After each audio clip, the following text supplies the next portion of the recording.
Welcome to Elevate Springfield, where we will dive into strategies and stories that help you rise to your full potential. Each episode, we'll talk about how you can take intentional steps to elevate your life and your business while making a meaningful impact on those around you. Along the way, we're going to bring in the change makers from our community that are already elevating. We'll bring the actionable strategies, you bring the discipline and follow through, and together we can elevate Springfield. All right, let's go, Springfield. Time to 10x your life, your business, all of it. Time to crush those goals. Time to get after it. Let's go. You are listening to the Elevate Springfield podcast. Robert Ferriell here, certified 10X coach, speaker, and mentor, here to bring you actionable strategies. You bring the discipline and follow through, and together we're going to elevate Springfield. We're coming to you again from beautiful downtown Springfield in the Big Dog Construction Studio. Hey, we've got so much going on in Springfield right now. Make sure you are participating. Get out there, network with folks, be a part of the community, support local businesses, support local nonprofits, and let's go. We can all grow together. So, hey, another great episode for you today. We're going to get right to our guest after the break. Hey, Springfield, when it comes to reliable, high-quality roofing, you don't want to leave things to chance. That's why you should reach out to Acosta Angeli Roofing, your local roofing expert, serving Springfield and surrounding communities. From quick, dependable repairs to full replacement, from residential to commercial, they are your trusted pros. Call them today at 217-993-2748 or visit their website to book your free quote and inspection. Don't wait. A little leak now could lead to major damage later. Trust the local experts, protect your home, and get peace of mind with Acosta Angeli Roofing. And we are back. Joining me in the studio now is Deb Sarsany from the Deb Sarsany team over at the Real Estate Group. Deb, how you doing today? Awesome. How about you?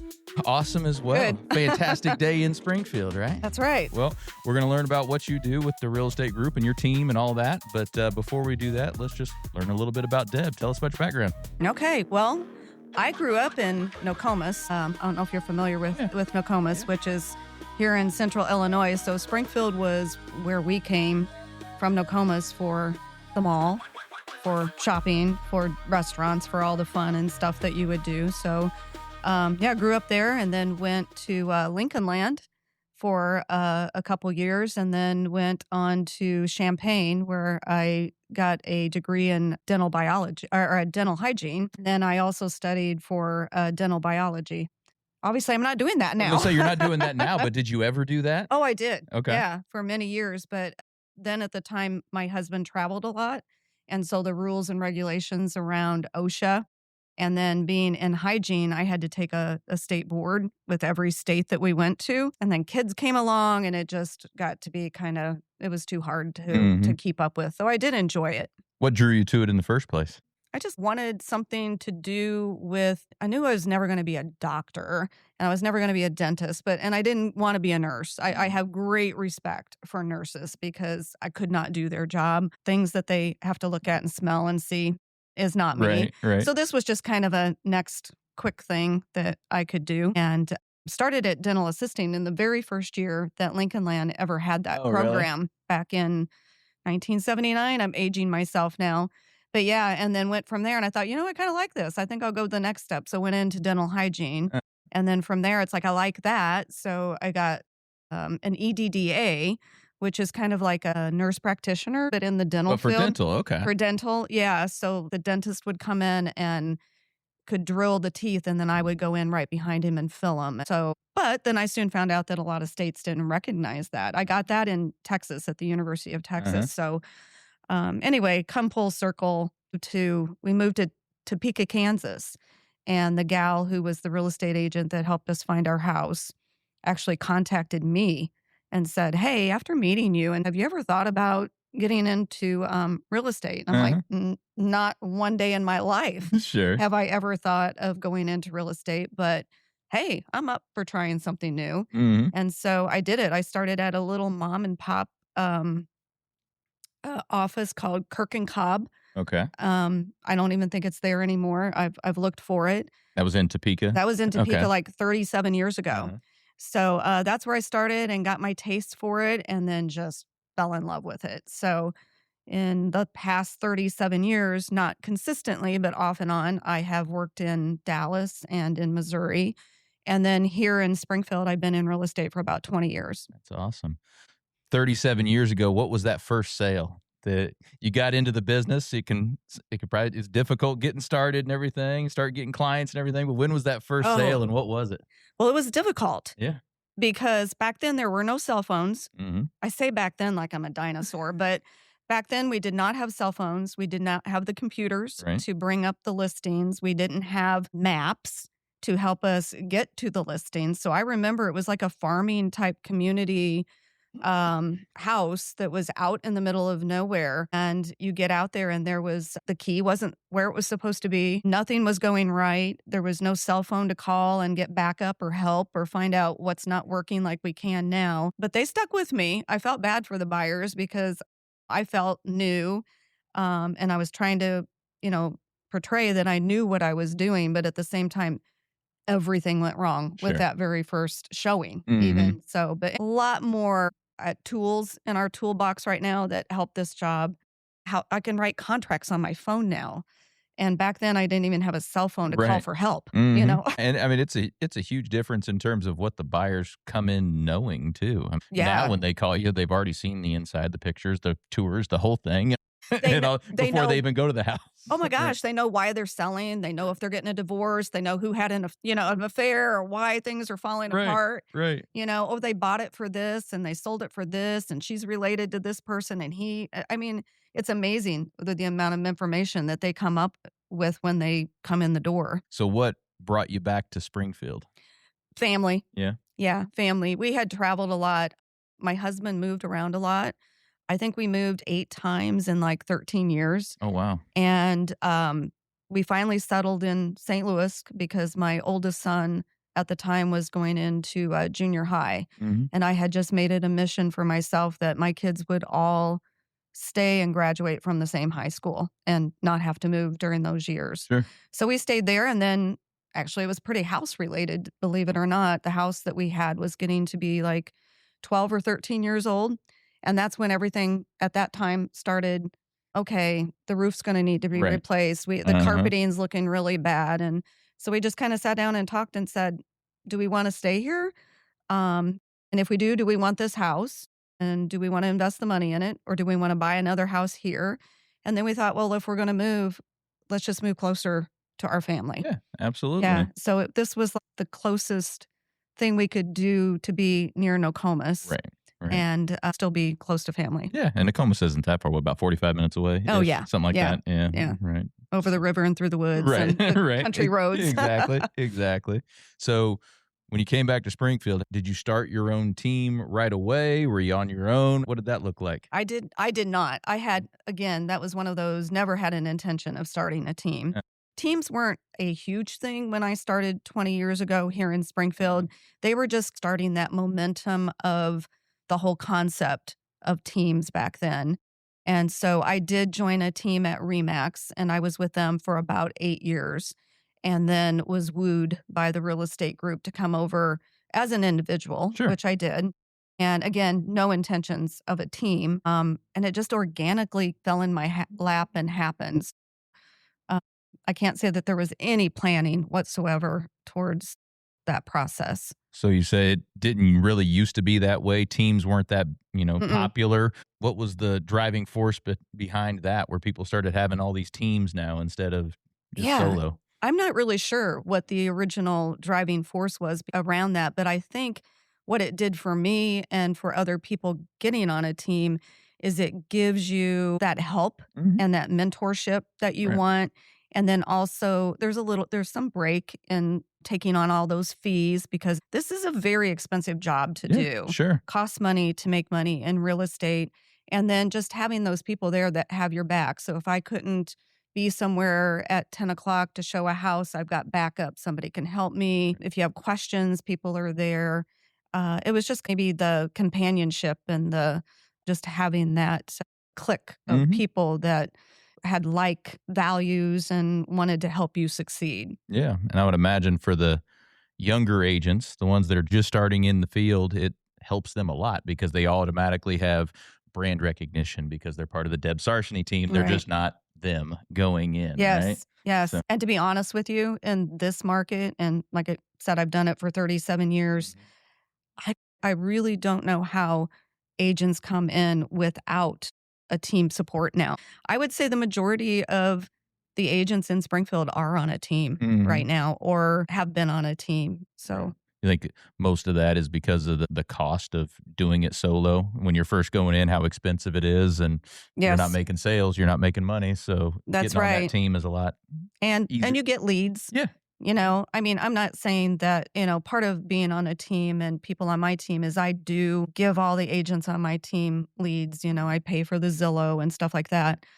But that's not the main purpose I want someone on my team. I look at Zillow and my leads as a pacifier for them. I'll get you up and I'll get you going. But if I want to be a true, real team leader and doing the right thing for them, my job is to teach them how to get those leads on their own and how to keep those leads and cultivate and farm and grow their own business Yeah. without needing to get it. Because if you think about it, I was thinking about I would say 90% of my business comes from, for me personally, past clients, networking, like you Mhm. and I had just talked about, relationships that I've built. And it's come to the conclusion that those past clients are probably my most predictable leads that I'm going to ever have. And so I spend more time in my business focusing on those that already know me, who have used me, who have worked with me, than going out and searching for new leads. Right. You think that's pretty, standard amongst realtors that have been in the business a long time, where a lot of their business comes from either repeat clients or referral clients? I think it could be. Yeah. I think that's the way it should be. Mm. Now, are there really good seasoned agents out there who don't keep in contact with past clients? Absolutely, Mm. which I don't know why. But, once I have you as a client, I almost bring you into the family. I Right, mean, absolutely. it's really hard because sometimes you spend lots of weekends, lots of days, and lots of time with someone, and you get to know them, and they almost do become your friend. Mm. And so those are easy to stay in contact with. But then there's those that you do the transaction and it's business and it's over. But I always try to reach out to past clients at least 4 to 5 times a year. Yeah. Yeah, and just at least let them. It's consistency, at Mhm. least letting them know I'm here. Yeah, you're I'm here for still them when they doing need what 'em. I've always been doing, and, so if someone does bring up, "Hey, I'm thinking of buying, selling," whatever it is, they'll be more prone to, "Oh, you might wanna use Deb." Mhm. Yeah, no, I think that's a mistake that a lot of folks make in a lot of different industries. They stop after the initial sale. Right. They don't continue that relationship. They can continue to cultivate it. It's so important. So important, and like I said, and that's your best source of a referral Mhm. because they've already been through it with you, and hopefully it's all gone well, Yeah. and hopefully they've given you that five-star review or a Google, review Mhm. and stuff like that, but it's also easy to forget, Right. if you don't stay in front of them because once they bought the house, they're not thinking about that anymore for Right. a long time, so unless I keep putting my name in front of them and reminding them, then unless they're in need of that service again, the chances of them thinking about me is not gonna happen very often, you know? Absolutely. Yeah. So when they're working with you, how are you elevating that client experience? Yeah, well, I'll tell you what, I have a lot of trial and error, and I use that as obviously experience, and experience, I think, has a lot of different definitions. It can be an experience because a lot of things went wrong and you grew and you learned from it. Experience can be because you have a lot of education Right. behind you. And I think especially in real estate, experience goes so much further than any classes or any book work that you Mhm. can do. I mean, how many, square feet are in an acre? I can't tell you if I've ever used that Right. before, but I can tell you what's gone wrong Mhm. and how I will never let that happen again. Or even the things that have gone really well, and you're like, okay, we're going to make sure that we keep this train on track. But I think I've just got a lot of learning experiences from being actually in it, Mhm. having worked with enough clients to know that I can predict something that's probably going to happen from Mhm. the very beginning, or I can see the red flags start popping up from just getting a contract from another agent just based on what lender they're using. So a lot of that is not stuff that people think of, but it's a lot of things like that that really make the experience and the transaction and everything get to a closing more smoothly. Yeah. No, and Yeah. that's huge. That when you become an expert in your field, you have that power of prediction. You can see Yeah. around the corners. You can see you can see the Right. things that others don't see that are going to be coming up on it, and that's it's Yeah. massive for your clients. It is, So, and even in this job, even when you think you've seen it all and done it, mhm. I mean, what is it, 37 years? I mean, gosh, even this year already, probably something's popped up that I'm went, "Where did that come from?" Sure. I have never seen this in a why hasn't this happened before? Uh-huh. And then, of course, regulations, National Association of Realtors, we had that big lawsuit a couple Mhm. years ago that changed how everybody does business now, and so that's put a whole new, I guess, different thinking of how you can go after buyers and Okay. making sure. Because now, I don't know if you're No, that's aware. what I was gonna say. For the audience, if anybody Yeah. doesn't know about that, what did that do? So it only takes one Mhm. to mess it up for everybody. Right. So it was a lawsuit and basically had to do with how commissions are paid. And so now, and we won't get through all of this, that would be a whole nother three Sure. hours. But basically, to get to the nuts and bolts of it, in order for me to now show you or any other buyer a property, you and I have to sign a buyer agreement before I ever put the key in the door to open it for you to see the house. Really? And it's just making sure that you're aware that you have to sign that a buyer agreement with me before I can do that, and telling you why. Mm. And like I said, it's a long conversation to get into what all went down with this lawsuit, but it's coming out to say that all commissions are negotiable and it doesn't have to be paid by the seller, Okay. that the buyer can now pay. So that buyer agreement is you're going to agree to give me a specific amount of money or a percentage. Percentage, sure, yeah. Yeah. Yeah. Okay. And you have to have that signed before you can ever even step foot in any of the houses That's with right. them. Supposed to. Right, right. Yes. Now, is everybody playing by those rules? I don't know. Sure, sure. Because up until 2 years ago, you could just show without having any kind of agreement in place, you could show them whatever you wanted essentially. I Right. mean, without any. Yeah. Without any agreement. Mhm. And it was just assumed that when we found the house that we liked, we wrote an offer and the seller would then Yeah. pay the commissions that Mhm. went to the buyer and the seller agent. And now it's more written out to where buyer says they will pay if the seller doesn't want to pay. But as you can even imagine sitting there if you're a buyer and you're buying your first home, you don't have that extra disposable cash Right. to pay for an agent to show you houses or for their buyer side compensation. Mhm. So most likely it's always going to happen in those negotiations with that seller now that we have the seller pay both sides. So do you see buyers a little more, I guess, leery of signing off on that stuff early on? Absolutely. Mm. And that again is part of the challenge now of when someone calls us as a lead off of Zillow and explaining to them, yes, I would love to show you 123 Main Street. But before we can go in, let me also tell you about this buyer agreement that you're going to have to sign with me. Well, they haven't met me. Right, They don't right. know me. Mhm. Do they really want to commit to me? Do I Mhm. want to commit to them? Right. Because it does work both ways. Um, you're asking them to agree to pay 3% of whatever they purchase. That's a lot to ask of a buyer. Right. It's like, hey, come marry me before Mhm. you date me. Right. Exactly. And so we also have where you can cancel those contracts too if you Mhm. want to, but it's just one more step that makes it harder for us as agents, and it makes it more intimidating for the buyers. And then obviously if the buyer were to have to pay for that, more costly. So we're trying to get everybody into houses, but yet at the same time we're throwing up these roadblocks Right. everywhere. And I would imagine, say the buyer that they're not in any hurry to move, but they're like, well, if the right thing comes across, maybe I'll Mhm. move.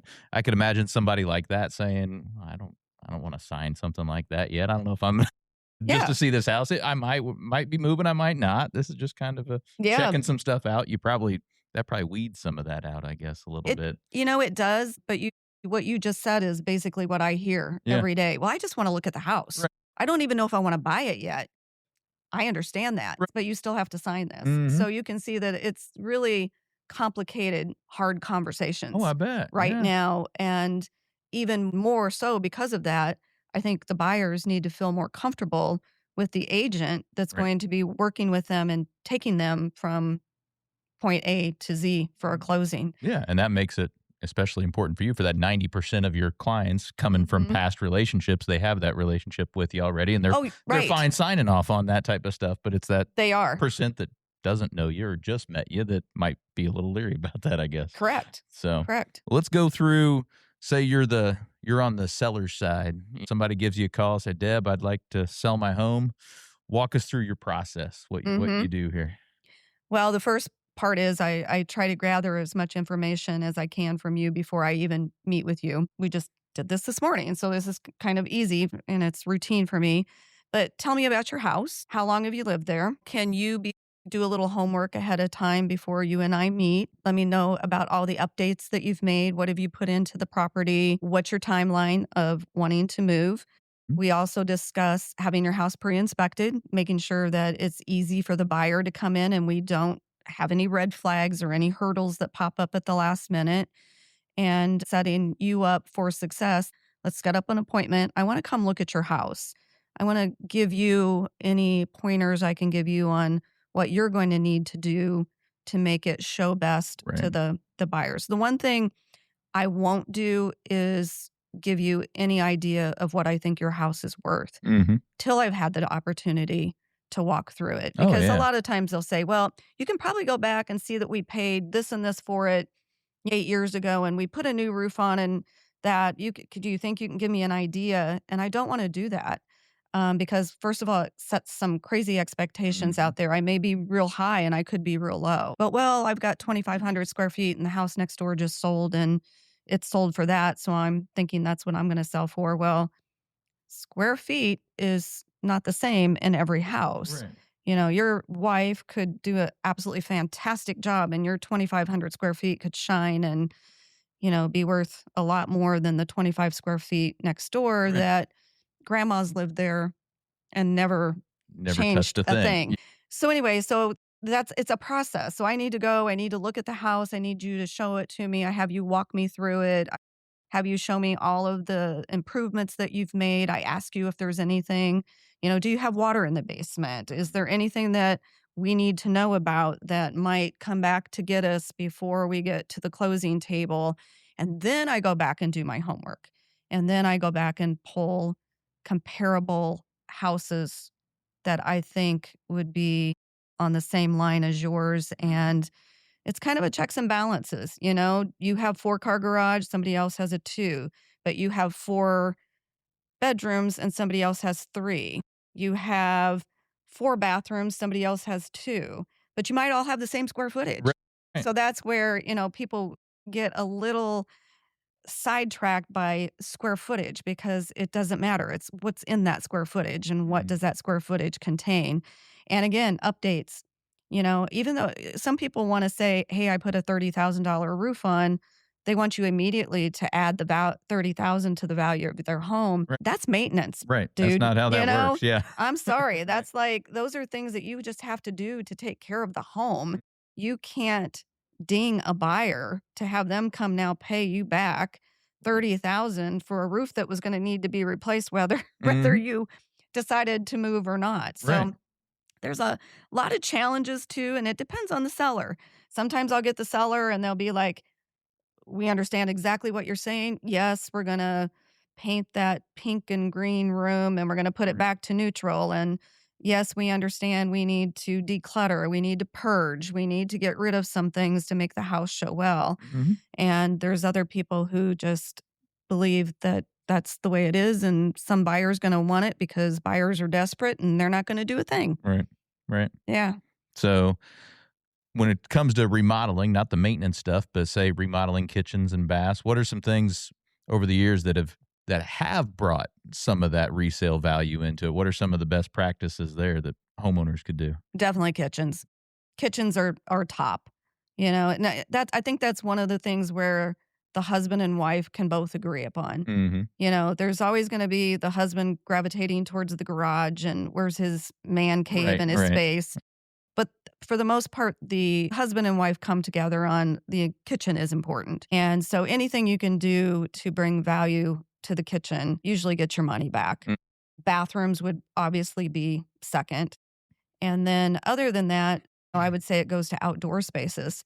People like to be out on their patios and their decks and entertaining, and they can get awed and oohed by an outdoor fireplace or an Mhm. outdoor kitchen. But other than that, a bedroom's a bedroom, Right, right. right? I mean, you're not going to change that. A living room's a living room. If you can create some really cool bar space and stuff in the basement, yeah, that's kind of cool. Yeah, yeah. But your Those money, kind of more yeah. bonus areas that people like, you Yeah, know? money's best spent on kitchen, baths, outdoor, like curb appeal too.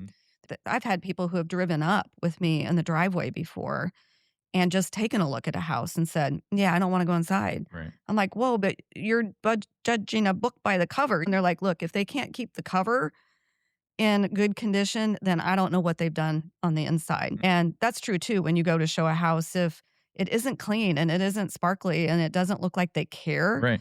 then the buyer's mind starts going to, well, when's the last time they checked the furnace filter? Yeah. There's things like that that play Yeah, into it too. lawn's overgrown and all that Yeah. stuff, yeah. Right, Mhm. right. You can tell, has it been loved? Mhm. Has it been maintained? And if what we see hasn't been loved and maintained, what aren't we seeing? Right. Yeah. Right. What about master baths? I would imagine they're a step above just any old bathroom. I've seen or- some crazy master baths, let me Yeah. tell you. I would say the thing right now is people are doing away with those darn big, crazy garden tubs. Remember Oh those yeah. big Oh tubs yeah. in the Yeah. corner? And then what they would do is they'd put a window on each side of it. Right. It's like you couldn't walk into a master bath that didn't have this big bathtub and a big window. Big window, It right? was like, okay, what were they thinking? But those are going away. Uh-huh. So just having one bathtub, like so for kids and stuff like that. But master baths now are going into these crazy walk-in showers That's what I was with gonna say. Are they the big, almost like 30 wet different, room yeah, type 30 deals? Yeah. different jets, and you're like, I don't know what goes on in here, but Right. you Yeah. I mean, that's what I've tend to have seen a lot lately. Yeah. That's when people are putting money in those. It's like the full wet room experience where you got this giant walk-in shower. yeah, you got So- your own spa. Right. Exactly. Yeah. Closet space, I say, is pretty important too to Yeah. people. Yeah. Okay. Well, with all that said, if you get a house on the market, what's the Springfield market looking like right now? We in some It's- crazy times? It's tough. I will say with spring, we've had a little bit more inventory come in, which has helped tremendously. I listed a house day before yesterday, and we cut it off at 7 o'clock last night because we already had multiple offers. And the seller was like, hey, I've got a couple in here now that I could be happy with. Let's not go through having to create a flow sheet Right. just to say this one against this one against this one. So if you're a buyer, all I can say is just have patience and have faith that the right one Mhm. will come and you'll eventually get it. If you're a seller, you are walking away with more equity right now than you probably could have ever imagined that you would get. So it's a great time to sell. It's just not the best time to be a desperate buyer. Right. Yeah. Right. But the market hopefully will get better. I know the Fed changes their chair. All the real estate agents and brokers, we're all keeping our fingers crossed that maybe interest rates might come down a little bit because our number one clog in the pipe right now is interest rates. Right. Do you have an interest rate on your house? I do. Yeah. And it's low. Right. Yeah. So you're like every other seller. I've Yeah. had so many people come to me and say, Deb, I would sell my house tomorrow if I knew I could keep my 2.3 interest rate. Right. Yeah. I got right before COVID. So it wasn't the super low. It was in the 3. It was Yeah. a 3, but so I didn't get down to the 2, but still 3. Right. Not getting that now. I've kind of named it So- the golden handcuff Right. because it's like all of these sellers are literally handcuffed to their house right now because they don't want to give up that interest rate unless they absolutely have to. Right. But if you think about it and you really do the math, and I've done this for many, many people, it's like the difference between your 3 and a 6 right now. Most people don't stay in their house 30 years. Got to keep that in mind. Yeah, and I won't be. Right. So So it's not like you're going to be paying this right. for 30 years. Most people stay in their house. It used to be about 7. Now it's getting closer to 5. So you have to think of everything over a 5-year.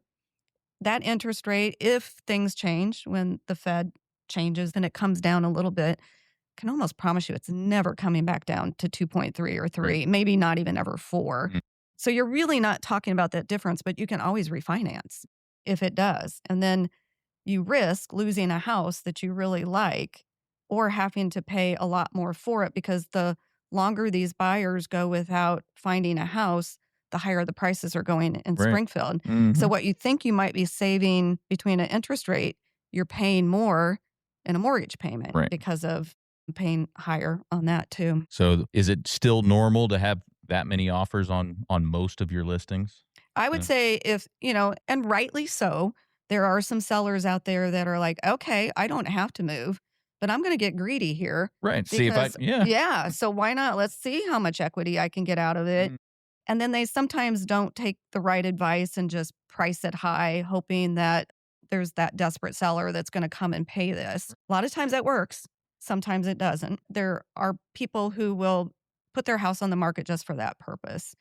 But yeah, I don't think I've written an offer that I haven't been part of other offers, which then comes into being strategic when you write that offer for your buyer, because you have to cover a lot of things. So, someone's going in and, just as an example, a house is listed for 220 and now you've got buyers offering 260. Mhm. That's not unusual.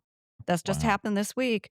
Wow. I've done my job to list that house at where it's going to lie in the market right now with Mhm. an appraisal. So now what happens when the appraiser comes in 3 weeks later and he short appraises it? Right. Well, there goes everything that the seller had wanted, because now it only appraises for 225. The buyer agreed to pay 260. Right. So what we have to do now is, before we accept that offer, I make sure that that buyer is willing and able to cover the difference in the short appraisal. Oh, okay. All right. Yeah. So there's so many things in play right now that have just made the last 4 years become a completely different market than what I've ever seen it before. No, you said just put it on the market to see what you could get. I thought about that myself. A couple of houses in our neighborhood Yeah. sold. I'm like, wow. Why not give it a shot? But then you have that's to pretty say, well, good. where am I going to go? Yeah, exactly. Yeah, and am I Exactly. gonna Where am I going to be though? So, Yeah. What's helped us a little bit, and Springfield, is we do have the hospitals and people who are hiring. mhm. So I work with some candidates who come in with some companies here in Springfield. And of course, my job is to sell them on Springfield Sure. and tell them all the wonderful things, which isn't hard to do. But it's good that we do have those businesses in our community who do bring in some buyers who are willing to pay some of these higher prices, because our prices in Springfield compared to California, I've had people come in and go, is this missing a number? Right. Exactly. I'm like, no. And then I have people who live in Springfield who, with the property tax, they're like, does this have an extra number? Sure. Sure. Yeah, it just depends on where you're coming from and how you look at it. Oh yeah, you're coming from California and some of those bigger cities. Yeah, we're still very, We're very sweet. affordable. We're Very sweet. affordable. Yeah. Right. I'll buy one, I'll buy 2. Yeah, give me 2. I'll Yeah. rent the other one out. There you go. No, that's awesome. Any other trends in the marketplace right now? I don't think so. I don't think people have been able to think about the trends as much as just, am I able to buy a house? Right. But like I said, for the most part, big McMansions are going away. The families seem to want to be more in a open concept where, if you're in the kitchen, you're still with the people in the living room. You can Right. still see what's going on around you, and they don't want formal dining rooms. They don't want formal living rooms. That's just extra furniture you have to purchase to put in the house, which you use once or twice a year or Right. whatever. And I see that. So I would say smaller, Yeah. more compact, a little more livable. Are the duplexes, the condo styles still pretty popular? Oh my See them coming up gosh. all over the place on the west side by where I'm at. So, Huge, huge. Yeah. There's a lot of building of, we call it single family attached. Okay, gotcha. Yeah. Yeah, but if you haven't been in one of those lately, they're very deceiving from the Oh, they are. and, Yeah. you look at them from the outside and you're like, "Oh, this is a cute little place." And then you walk in, it's like, "Whoa, it's Uh-huh. huge." Because some of them are actually have more square footage than an actual single family home. Again, it's lifestyle. What do you want? Do you Mhm. want to be connected directly to your neighbor? And I mean, you are Oh yeah, connected, yeah, party yeah. wall, and walk out and see them right there, or do you want the single family home? I think the single family attached is great for first time home buyers who don't have kids yet, Mhm. or for people who are retiring or single, they've lost a spouse, or single women, men that just don't Mhm. want the whole yard and whatever. But No, they're I very popular in yeah, Springfield. oh, absolutely. When we first moved over here, I'm originally from Decatur, so we moved over here 8 or 9 years ago, and the first about year and a half, we rented one of those, and it had more square footage than our single family home that we have right now because of beautiful first level, beautiful lower level, all completely finished with Right. extra bedroom and bathroom and everything down there on the lower level. So it is. They can be very deceiving because from the front, you just see the two-car garage and the door on the side Right. going in, but then when you go in, like, wow, It really is really opens it great. up. Yeah, there's some beautiful, beautiful properties that are single family attached. Yeah. And as you can probably tell, a lot of the developers here in Springfield with a lot of subdivisions, all those prime lots go for single family. And then the outlying border areas where they'll start putting the single family Yeah, well, and attached. that's how ours was because it was in Salem Estates. Yeah, So that final street, right right. as you're before you go out of Salem Estates is all of those. Correct. Right. So we rented there for a year and a half or so. Rental And market is crazy here too is as it? well. Oh gosh, it's tough. And like I said, a lot of people I work with who are coming thinking of moving to Springfield, sometimes they'll tell me, "Well, maybe I'd like to find something to rent for 6 months Mhm. or whatever." Well, short-term rentals are almost impossible. And then getting a rental that's even decent for, right budget is very hard. I look at things and, well, you gotta be kidding me. They want Mhm. that much for, but, God bless the landlords, Right. they're getting their mortgage paid off a lot faster. And, Mhm. if you're in that job, you're probably very happy right now Yeah. if you have a lot of rentals. We did it because I had already been working over here a couple of years before we moved. So, but when we moved over here, decided, well, let's rent for a year for so my wife and girls, and then we can make a decision on Right. where we end up wanting to buy. So why we did it. But Yeah. it was great. And I wish we had 1,000 rentals in Hmm. Springfield right now because we could probably almost fill them all. We got the new apartment complexes going out on the west side, and I think I sent a client to them not too long ago with Corky Joyner. He had the great insight to put that out there because he saw the need. I think his person told me they had an 8-month waiting list just to get into an apartment out there. Yeah. Jeez, wow. So I mean, We need housing down that's a here good in thing. Springfield Yeah, too. yeah, we do. No doubt Yeah. about it. No doubt about it. Wow. Okay. Let's go back to your team for a minute. How do you select and grow your team? What kind of traits are you looking for in folks that are coming to work with you? It's very selective. I Yeah. will tell you that. We have a great dynamic right now with the people we have. And anybody who approaches me who asks to be on the team, I have to make sure that they fit that. And I have to make sure that, I've got people who have been in real estate longer than me on my team. And I've got new people who are still fighting for everything that they can get. But it's a great mix. And right now we're all women. And I've had people like, "Oh, that cat fight." I'm like, "No, No. we don't. We don't." That's why it's really important to, if someone just said, "Hey, Deb, I want to join your team," I don't just say, "Hey, come on in." I mean, we really sit down. I tell them, I'm like, there are people on this team that will make you cry, like literally make you Yeah. cry because they'll Yeah. hurt your feelings. Okay. But Yeah. that's because they're telling Yeah. you what you need to Pushing you know. for growth. Yeah. But yeah, but there will be people, but we're all here to support you and help you. And I guess my expectations are you come to the team meetings, you take part, we support each other. When we do a team event, I want you there. Like I mentioned before about the leads, if someone comes to me and says, "No, I just need more business and I need more leads," then I'm like, if you're looking for leads, I'm not the person for you. I'm going to give them to you, but I'm also going to teach you how to do this yourself. Right. How to build So, that client yeah, base. build Yeah. that client base.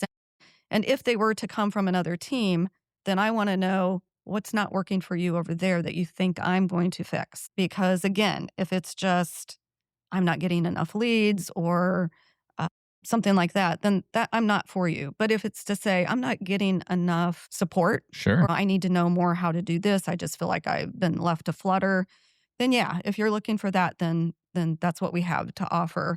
I'm very community based with my team. We like to give back a lot to Springfield. So one of the things I say is that we pick a charity or we pick a organization. This year we picked the Douglas School. Oh, I don't know okay. if you're familiar with Yeah, that. absolutely. And then we sit down with them and we pick out a plan and we decide how is the best way we're going to support this mission this year. So I want somebody who wants to be involved with the community and wants to help out. So I need like minds, I need like vision, goals, things like that. I want somebody who wants to set goals and who wants to meet them and who wants to work hard to get them. And at the beginning of the year in January, we sit down, all of us together, and we're like, okay, what is it that you want? How much do you want to sell this year? Mhm. How Yeah. much do you want to sell? And then it's not a matter of how much do you want to sell. Then we go back to how do you get there? What is it? Did you get there last year? If you didn't get there last year, what didn't you do that stopped you? Or what do you need to do this year to help you? And so I sit down with them all and we go through individual about, okay, I'm going to hold you to it now. And then it got to like after a couple of years when I was holding some people to it, they're like, their goals started going down. I'm like, Oh, no, oh, no, no, we don't no. do that. Doesn't work that way. Not I mean, lowering targets around yeah, here. this isn't a contest. And this truly is about you because I have young moms. I Uh, have single moms. I have people close to retirement like myself. So I know that life in general is going to dictate what they can actually do. I have a mom who had twins and then has another son, and her being able to do the same things that I can do are probably not going to happen. Mm. So we have to make sure that things are realistic. Can you really achieve this? Yeah, we all want to make 50 million or right. whatever. Sure. We can put that on paper, but literally, what's the realistic goal with the time you have to make this work? So, and there's frustration too, where like I don't have the money to do that, but then I might see them the next week out of town. I was like, come here, let's talk about this. Let's talk about that Yeah, priority. Yeah. priorities. Uh-huh. Yeah, Yep. yeah. So, yeah, every team's different. I mean, every real estate agent is different. Every team is different. We're not run all the same. We all have different splits that we have with our team members. We all expect different things. We have different type of things at meetings. I'm probably a little more stringent on and making sure that I'm doing what I need to do to help them succeed. They're not just another body on a team to take up a spot. I love that. No, if you don't have a target, you're just waffling in the wind. I mean, you're Absolutely. just, but you have no clear path. I mean, No. get that target, set the clear path to get that target. Our business is such a roller coaster that, I can have people up here just selling that, bringing contract after contract after Mhm. contract, and I'll have somebody over on the wayside who hasn't done anything in 2 months, and then everything will shift. And then that person will suddenly get busy. And these Then they have the huge month. And Yeah. yeah. Yeah, yeah. That's why it's important to continually pump people in your pipeline. Love it. Love it. So, in terms of any other training you do with your team outside of what we were just talking about, any other specific trainings you guys go through? There's the training that we all have to go by, but I think probably the thing we focus on the most, and I don't even know if this is training, but it is training to them, is marketing, following up, Oh, yeah. cultivating. And how do you do that without being a pest? How Mhm. do you do that without feeling like you're contacting them every 3 months? What's something new? As far as training, I would say more than anything, I challenge them. Now, let's do something new. I mean, as an example, one time we came to a meeting, I just went out and bought like packets of 12 note cards. And I just went through one in front of each of them. And I said, okay, before the next meeting, I want you to send one of these note cards to somebody you've wanted to do business with, Mhm. somebody that you've done business with in the past, you haven't heard from them, or somebody that you just want to partner with. Partner with another business in Springfield and say, hey, how can we work together? And I support you and you support me. But do something with these 12 envelopes that will somehow get you business. And the thing about real estate that's also a thing, is there's no instant gratification. Right. There is no Friday afternoon paycheck. Right. You Mm-hmm. get paid when you do the job. And if you're not constantly doing the job, and it was very interesting. And then, of course, we do follow up with that. Okay, you sent out 12. Did you get any feedback? And they're like amazed, like, yeah, out of the 12, like this person called me and said, yeah, they were thinking of selling their house. Or Mhm. out of the 12, it was like, yeah, I'm going to have coffee with a person who owns a coffee shop downtown There you go. Springfield. Because we do try to partner with other businesses too and bring them in or piggyback with them if we Uh-huh. can. Yeah, Yeah. absolutely. No, and like you said, there's no instant gratification, and when you guys are selling, it's a lot longer sales process than Oh, many gosh. other industries, Yes. right? So it's not Yes. just, hey, we had a conversation today, and now we have a sale, and now we're moving on. It's a much longer process. At least. And it's a long process from the day you start until you get that very first paycheck. So, you can start real estate today, but unless you've got these clients lined up ready to list their house or you're going to, be probably 3, 4 months Mhm. sometimes before you actually see a paycheck. And that's why it's important to understand how this business works before you just go get your license. Yeah. You have to pay money all those months Mhm. to be at your brokerage, to have access to the MLS, to have access to the key boxes.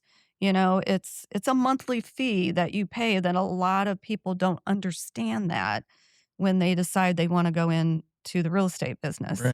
Yeah, it costs money to make Absolutely. money. Absolutely does. And they say that it takes about 5 years for you to really be successful Uh-huh. at it. Did you find that was pretty close for you? Where 5 years you started feeling I the think so. feeling the momentum a little bit? Yeah, and I actually see that on my team too, because I've Really? got people on my team now that they're starting, maybe started 3 years ago or 4 years ago, or like, so and so just called me. I sold them that house like 3 years ago, and now they're ready to move again. That's not past business you rely on. You, like I said, that's the reason that person gets something from me 3 or 4 times a year, is invited to our customer appreciation parties and things like that, because I want them to also think about me when the neighbor wants to sell or the son wants to sell or the daughter, or so it's a spoke. Yeah, that yeah, and kinda goes that's what's key. Yeah, you want all those people to be, "Hey, oh, call Deb. Oh, you're Right. yeah, call Deb." It's getting Right? that networking, as you know, like you said, you're part of networking groups as I am, and even that's not instant gratification. No. Mm-mm. That's continued consistency, and people who just go in and sit down at those things and think, "Oh, just because I'm here Right. and I'm sitting across the table from you, you're now gonna start." No, you have to show your value. You Mhm. have to show that they can trust you. If I'm gonna refer somebody, I've gotta trust you Right. first. And so even networking groups, sometimes it'll be 2 years before you'll ever get an actual good referral Yeah. from someone. And No, you're absolutely right. There are people that go to those and expect an immediate return on yeah, them being there for a couple right. of times. That's And not then the way that they works. show up one time and then maybe they don't show up for 2 Mhm. times and then they show up again. Right. And that, I think, in itself is just, look, you gotta be accountable, dude. Mhm. I gotta show that you have it to just show up at these meetings Yeah. the one I'm in, we meet 2 times a month. If you can't make 2 times a month work, I'm not referring you, you know? Yeah, Yeah. absolutely. Well, let's talk about that. What's the ones you're involved in or have been involved in over the years? Networking or like boards and Networking stuff? or Okay. anything, but we'll start with networking. Yeah, networking is Capital Area Networkers. Mhm. I've had that it's going on 9 years this year, but we started at BNI, which most people know what BNI is, which charged, which required. They were getting to where they were getting just a little too stringent on, and you had to meet like every Monday morning. So a group of us went aside and said, let's do this that best fits us. And so that's why you're like, let's do 2 times a month. Then let's do accountability. So if you miss 3 meetings without having a sub there, you're out. You give up your chair. Unlike some networking groups too, we only have 1 real estate agent. We only have 1 lawyer. We have 1 accountant. We have 1 financial advisor. So that chair is yours to make with it what you want. Yeah. And we won't bring anybody in to compete with you. Like insurance agencies are different though, because there's commercial insurance and Sure. car insurance and Medicaid and things Mhm. like that. So we do have several insurance agents in there, but we respect you, you respect us, and to respect us, you show up Yeah, on those meetings. absolutely. Yeah, Yeah. you're making a commitment and you're gonna be there. I can Yeah. come every other Tuesday. Why can't you? Or Mhm. whatever. So that's probably a very good one for me. I have now been in there. We've had some of the same people in there for 8 years. Oh, wow. So we Yeah. really know each other. Mhm. But our group goes beyond just networking and referring. We also do supportive things with each other. Like we have collaboration challenges where Mhm. you and I need to sit down and I have to promote you and you have to promote me in Oh, a very creative and collaborative way. I like that a lot. And then That's you come cool. back and you share with us what you did for each other. And then that lets you and I get to know each other more personally too than sitting at a table with 20 people. Right. So that's that. I also have found a lot by just being involved in boards in Mhm. Springfield, volunteering. I do believe that if you're going to get on a board or if you're going to get involved with specific nonprofits or organizations, that it really needs to be aligned with your vision. I've seen a lot of people who get on and they're on there for the wrong reason. Yeah, They're on we there don't want a seat filler. yeah, they're on And a there for the wrong resume builder. reason. So that's why I'm on the Habitat. I did 2 board stints with them, and I just went off that board. But that's all about building houses for low income and making sure everybody has a right to the American dream. Yeah. Very much my goal, close to what my vision is. And then Capital Area Realtors, I've served on that board in many ways just because I want to be involved with what Mhm. runs my business. And then, downtown Springfield, I've Oh, been yeah. involved, local, things like that. So, Illinois Women in Leadership, Mhm. Women Entrepreneurs of Central Illinois.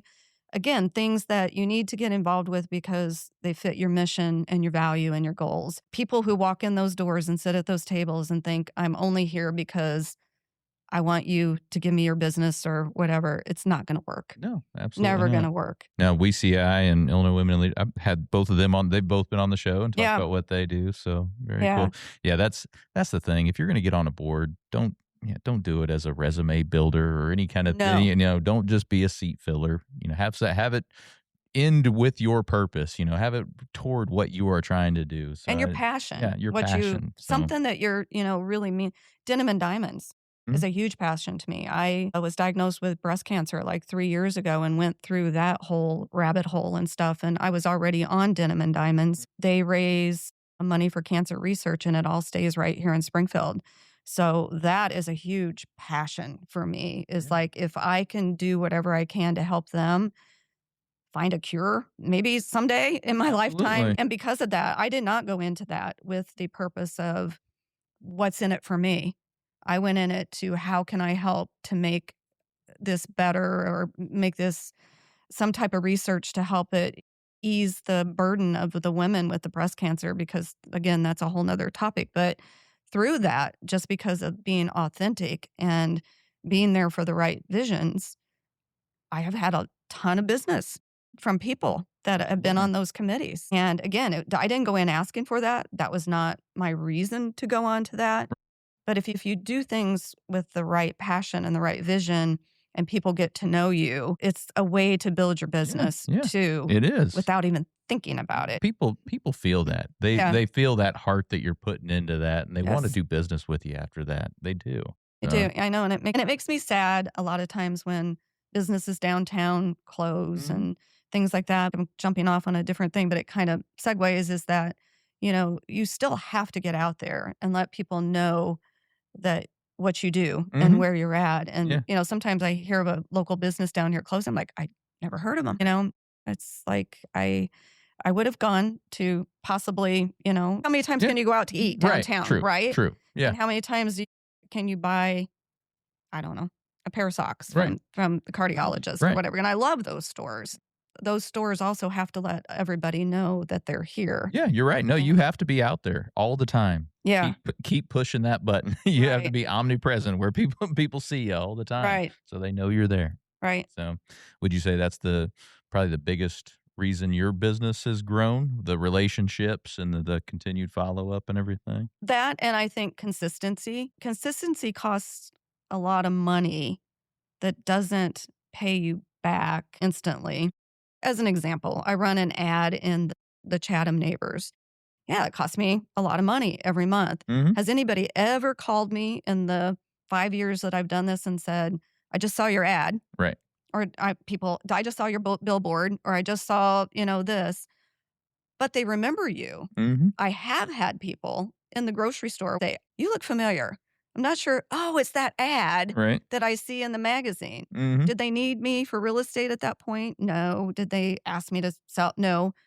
But they recognize me through consistency. And I think that's hard for some businesses to realize. Do I like paying that paycheck every month knowing no one's probably going to call me off of this Right. ad this Right. month, but somebody's going to tell somebody about me or they're going to say hi to me or whatever. So I know it's working. Right. Yeah, one because way or you never know your true ROI on something Right. like that. Right. But you know it's working based on all that coming back. Yeah. So, And it's important to follow up on that ROI and where it's spent. I just think there's just too many people who just don't want to spend the money that it takes to get themselves in front of people. I'm talking real estate as much as I'm talking like just our general yeah, businesses anything. too. Yeah, no doubt Yeah. about it. Consistency is definitely key. Right. So 37 years in, what's your favorite thing about the business? About Ev- just being in this industry? I don't know. Everything that would be my favorite would probably be my least favorite too. Yeah. Seriously, I love my favorite is the people. Sometimes my least favorite is the people. Sure. Sometimes my favorite is setting my own hours or not having set hours. Sometimes that's my least favorite. Sure. So I would say the people by far are something different every day. Not knowing that I'm going to go into a dental office and I'm going to do the same thing from 8 to 5, where this one, what I had planned for 3 o'clock this afternoon at 8 o'clock in the morning may change. Or what I have planned tomorrow, I don't even know what tomorrow will bring because how many people are going to call to want to see a house. Or so it's like the ever changing, pivoting, not knowing exactly what's going to happen is kind of fun. Yeah, absolutely. I love that too. I love Yeah. having that variety, Nothing stale. Right, right. So what do you love about Springfield? I like that Springfield, and it could go both ways. I love that it's the biggest small town you could be in, and it's Right. also the smallest big town you Mhm. can be in. And even then, it's like you can walk to the one day that you won't look your best is the day you'll meet 50 people you know. Uh-huh. And the one day you're like, dang, I look good. I'm getting you it ain't running today. into anybody that has met you or whatever. Right. I love that we all come together too and try to support each other. It's like even with the support local and things like that, it takes action. Yeah. And I think that's what I like about Springfield. We also act upon it. Mhm. We have people who will take pictures of, hey, this restaurant, come see it, or I just bought this, go buy it. But Springfield, it's like in the middle of everything. I think you've got it's like an appetizer to Chicago and Indianapolis and St. Louis and Kansas City. You can get what you want right here, but if you want something bigger and tastier or you just can't find it, Right. you're within 2 hours to so many different places. We've got the Muni, we've got the Hoogland, we've got different places. So, I like that we got that small taste, but we don't have to fight the big crowds or the other things to get that. But if we want that, jump on the train, jump Right. in your car. Right there. You're there. Yeah. Absolutely. So let's flip over to the personal side for just a second. Anything you do to elevate your life personally?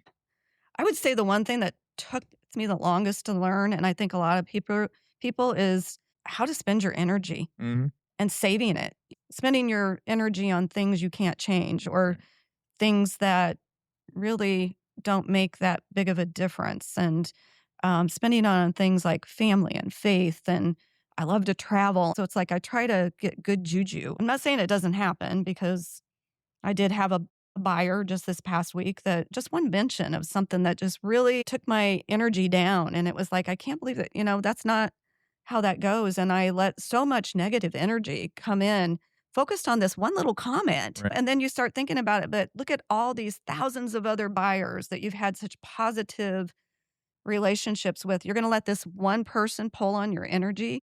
And so I'm better on that. And I've learned to say no and to be more selective of where I spend my energy and my time and how I spend it. And I've got grandkids now. So it's Sure. like I want to be there for them. But Yeah. it took a long time for me to learn that I had control over, I say the word energy because it really feels like It energy, is. Yeah, absolutely. to make it either positive or negative. Excuse me, pissed me off Yeah, this week when I absolutely. let that one negative comment just ruin my day. Mhm. And it's like, dang it, why are you doing this? Right. That's not you. Mhm. And it was a stupid comment anyway, but yet you just took it too personal Right. and let it go. So it's like I try to not take things too personal, live my life and put my energy where it's most focused and gives me the most return on being happy. Yeah. Yeah. Absolutely. No, the negativity stuff, I wear this as a reminder every day. One of these little bracelets. It's like, no negativity allowed, be positive. I So love it. wear it every single day. Just I a little love it. reminder. And my other one, massive action. Be obsessed with the average, massive action. So take that action, but no negativity allowed, be positive. Great reminders. Every single day. Just reminders right there. We all need it once in a while. Yeah, Like I said, I absolutely. thought I was a pro at it until like this week. And then it was like, there I went right down again. It's Sure. like, why are you doing this? Right. You've learned this. Don't do that. Yeah. So, well, Deb, so much great stuff today. I Yeah, like to it's close. fun. Yeah, great time. I like to close with these last couple of things. Okay. Let's give the audience a piece of advice, one on the personal side, one on the professional side, to help them elevate their life or business. For professional, definitely embed yourself into your community and don't be afraid to take risk. Get out there, be your true authentic self though. And whatever you do it with passion, do it with love, do it with a vision, and love what you do for sure. And again, kind of the little things that we talked about is get to know other people, network, and get involved in things that not always for the reason of bringing you business, but for the reason that it will make your life happier. And then personal, kind of what I just said. Don't let that one negative thing ruin your whole day. You're better than that. We all know our worth better than anyone else. And I think when someone tries to question it, it makes us question ourselves a little bit. So don't do that. Use your energy for positive things and don't go down that rabbit hole with the negative things and stay positive. Love it. And is there anything we can do community-wide to help all of us here elevate Springfield and the surrounding communities? Action. Truly. I see every time somebody says, what are you going to do? It's like, shop local. Well, that's just noise unless you act upon it. Exactly. And, I can shop local, but unless I show people that I shop local, unless I introduce people to shopping local, unless I share what I do, so I take action to what you want to have happen in Springfield and be positive. I kind of get tired of the negative stuff out there all the time. When a business closes, instead of sharing positive things, it's like, well, let's be more positive about Springfield. The negativity is going to get us nowhere. And I think we have great things in store for Springfield that will help us all. I love it. I love it. Take action. That's one of my mantras too, because we can all talk a good game and it can make people feel good, but action is what really makes a difference. So absolutely. That's what we need to do. Well, Deb, if somebody wants to take some action and do some business with you, where do they get a hold of you at? Love to. Well, I'm always at the real estate group, and then we have a website, debsarsanyteam.com. Find us on Facebook. We have a Facebook also page, Deb Sarsany Team. We try to put good things out there, and then you can always find my phone number on just about any of the ads and things that we do. So would love to work with anybody who is wanting to jump into this crazy market. There you go. Well, Deb, appreciate you coming down. Had a great time. My pleasure. Thank you. All right. Well, we're going to let Deb get back to elevating Springfield, but for the rest of y'all, we'll be right back. Looking for expert tree care with hometown integrity? Look no further than Sangamon Tree Service. They're your trusted local pros, delivering quality workmanship, exceptional customer service, and fair, honest pricing every time. Whether it's trimming, removal, or storm cleanup, their team brings professionalism and care to every job, big or small. Call the name your neighbors trust, Sangamon Tree Service, or visit them today at sangamontreeservice.com. Sangamon Tree Service, rooted in quality, built on trust. Looking for personalized insurance with hometown care? David Hilst, American Family Insurance Agents, here to help you protect what matters most: your family, your home, and your dreams. Whether it's auto, home, life, business, David and his team are proud to serve the Springfield community with trusted advice and reliable coverage. Local service, real relationships, peace of mind. Call today or stop by their office. They can build your dream protection plan together. Call 217-726-6343. Well, thank you for joining us today, everybody. Appreciate you making us a part of your day. Hey, don't forget, while you're out on social, check ours out. You can check my personal one out at Robert Ferriell, at everywhere. Check out those Elevate Springfield pages, those Big Dog Business Coaching pages as well. Check us out over on YouTube. give us a subscribe, give us a like or a follow on any of those channels. We would certainly appreciate it. So hey, take what you learned today. You bring the discipline and follow through, and together, that's right, y'all, we're going to elevate Springfield. Be great. When I first walked into Shudokan Karate Club, I was just looking for a way to get stronger, but what I found was so much more. Here we train in traditional karate, the real stuff, passed down through generations. Every punch, every kata has purpose. I've learned self-discipline, confidence, and how to protect myself. Not just in class, but in real life. It's not about being aggressive, it's about being prepared. This is more than a club, it's a way of life. Join us at Shudokan, traditional, powerful, real. Ki-ai!